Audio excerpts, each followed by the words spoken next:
Breaking news. Iran has shut the Strait of Hormuz, the world's most crucial oil trade route. For decades, this narrow passageway has been responsible for nearly 20% of the world's oil supply. Today, it's closed, and the global economy is feeling the impact. President Trump called the effort to reopen it a small endeavor. But is it really that easy? A quote, very small endeavor. a quote, Very small endeavor.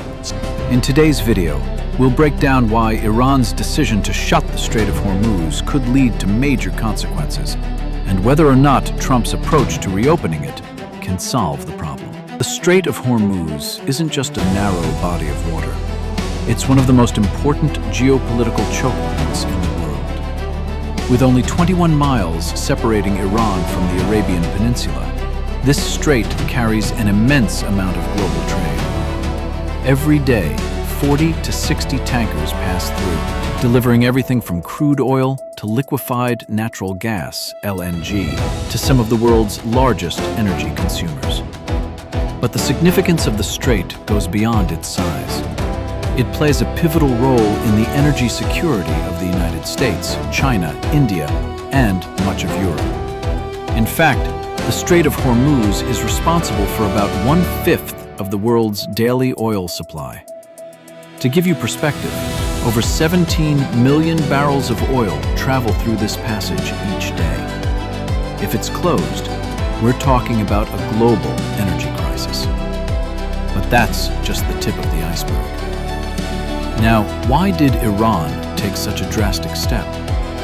Iran's strategic importance in the Middle East has always been tied to its control of the strait. For years, they've made it clear that if tensions with the West, particularly with the United States, continue to escalate, they won't hesitate to shut it down.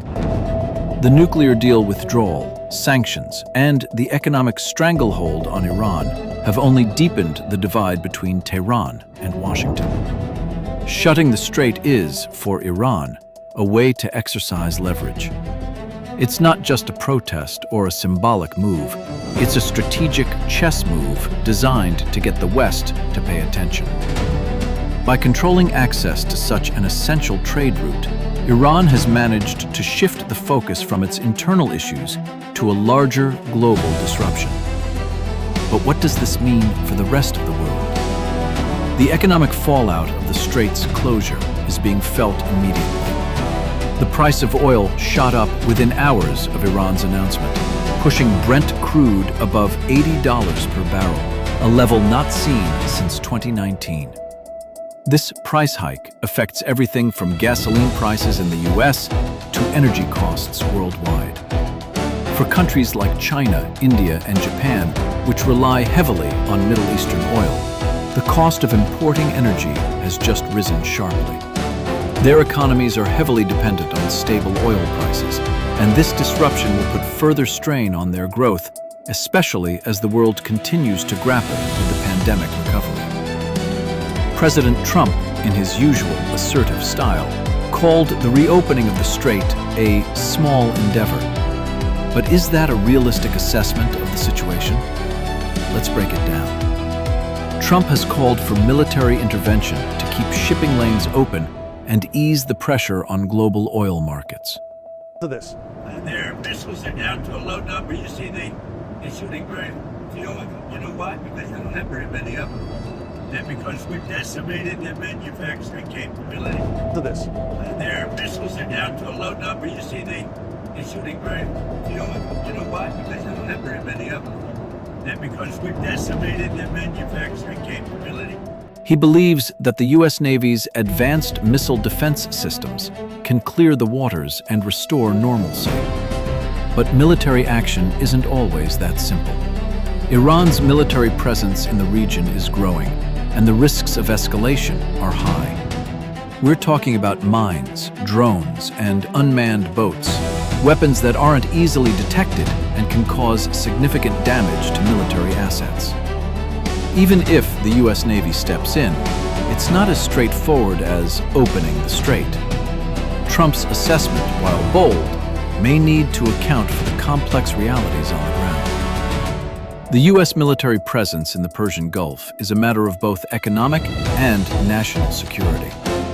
The U.S. Navy operates in the region to ensure that vital shipping routes like the Strait of Hormuz remain open.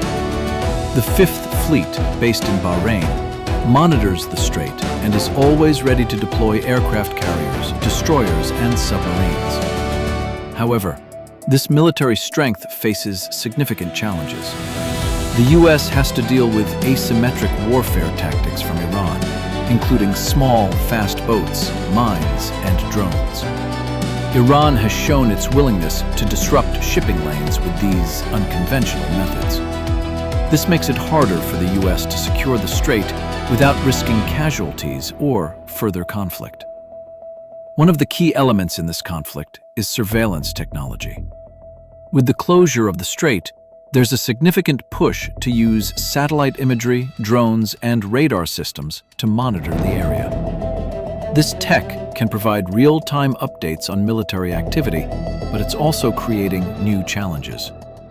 For example, Iranian ships can easily turn off their transponders, making it harder for naval forces to track them. Moreover, China has deployed one of its most sophisticated surveillance ships, Liulang 1, which has the ability to monitor the entire region. This technology is a game changer, providing critical intelligence about military movements and shipping patterns. The question remains, will this technology play a larger role in de-escalating the conflict, or will it fuel further tensions? President Trump isn't alone in calling for action. Other nations, including the United Kingdom, France, and Japan, have expressed concern about the security of the strait. But will they send their military forces to the region? There's been a growing debate about the level of international commitment to defending global oil routes.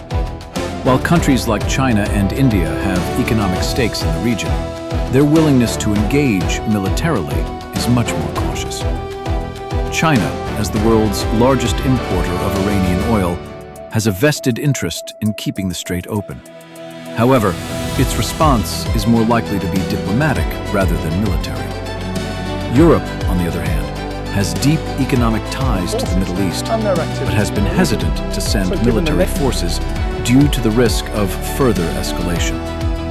This leaves the U.S. in a precarious position, deciding whether to act unilaterally or risk further tension with its allies. The situation in the Strait of Hormuz is far from simple. President Trump's small endeavor might not be so small after all. Military, diplomatic, and economic strategies must be carefully balanced to avoid further conflict. If the strait remains closed for an extended period, the global economy will suffer, especially as energy prices continue to rise. Iran has made its move, but the ball is now in the court of the U.S. and its allies. Whether through military action, sanctions, or diplomatic negotiations, the world will be watching closely as the situation develops. As we come to the end of today's breakdown on the Strait of Hormuz and its significant global impact, it's clear that the situation is far from simple. From the economic disruptions caused by oil price hikes to the military complexities involving Iran's strategic tactics, it's no surprise that the closure of such a crucial trade route is shaking the world. The U.S. response, led by President Trump, has been bold. He called the effort to reopen the strait a small endeavor, but as we've seen, this issue is layered with complexities that make it anything but small. The risks involved in military action, the need for international cooperation, and the realities on the ground paint a much more complicated picture. Will President Trump's strategy be enough to secure the strait, or will global powers step in with their own solutions? The stakes are undeniably high. As we move forward, all eyes will be on the U.S., its allies, and Iran to see how this unfolds. The future of global oil trade, the security of international waters, and the global economy depend on how this situation is handled in the coming weeks. But here's the big question. What do you think? Is the U.S. doing enough, or should other nations take a stronger stance? Do you believe that Trump's approach will work, or are we looking at a long-term standoff with greater consequences? Drop your thoughts in the comments below. I'd love to hear what you think about this high-stakes geopolitical issue.